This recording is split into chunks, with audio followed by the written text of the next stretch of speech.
It is autumn now, and our yard is covered in conkers from this fantastic horse chestnut tree. Conkers are always a nice sign that it's properly autumn. They grow on the tree like this. Normally then, when this falls from the tree, it hits the ground with enough force to crack it open, and then your conkers tumble out. They are very, very pretty. They have what looks like growth rings on them. They remind me of mahogany. It'd be nice if you could make a piece of furniture out of them. Now, they normally require something called cold stratification to convince them to grow. They want to be convinced that there's been a winter and it's over, and then spring has come and it's time to germinate.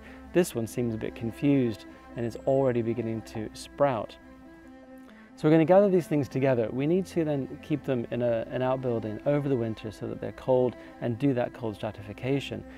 And for us, a big challenge is keeping them away from the mice. I tried this last year by just putting them on the soil, and the mice had a feast out of them, and that doesn't work. So we have the drum from an old tumble dryer from a previous project, and we're going to use that to store them in over the winter time so they'll be secure in a metal container in a building. So with any luck, we'll have hundreds of conkers to grow in the spring. So the next step is to cover them in water and see which ones float. The ones that float have dried out too much and they won't germinate, so we get rid of those. Give a good stir. Hazel, don't drink the water. To let any ones float that can. Not too many. That's fine. Right, so we get rid of those. Hazel, don't drink the water. Don't drink it. Still don't drink it. Right, well, I think that's all of them. Took out all the ones that don't stand a chance of germinating. We now need to go put them in the tumble dryer drum. It has holes in the bottom, which I guess is where the air circulated from. The whole point of it is you want the wood chip that we're going to mix in there to retain moisture to prevent them drying out, otherwise they won't germinate, but also to be free draining and aerated enough so they don't go moldy.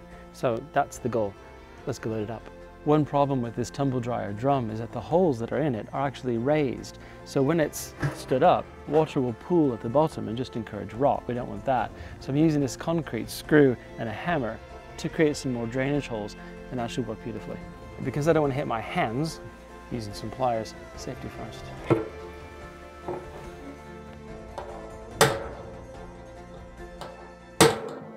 So the plan is we're going to put some ash wood chip on the bottom. It'll then raise the conkers off the bottom a bit in case there is any water accumulation. Then we'll have a layer of the conkers, then a layer of wood chip, and so on and so forth until we get to the top.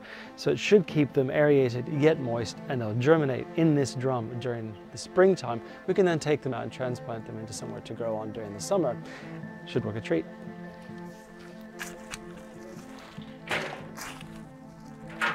Right, I've got several inches now of wood chip at the bottom, so I'll put in the conkers. I'm trying to get them about one layer thick. What I don't want when they germinate is for all their roots to wind up intertangled with each other, because that would then risk breaking them. So the idea is one layer, then a couple inches of wood chip on top.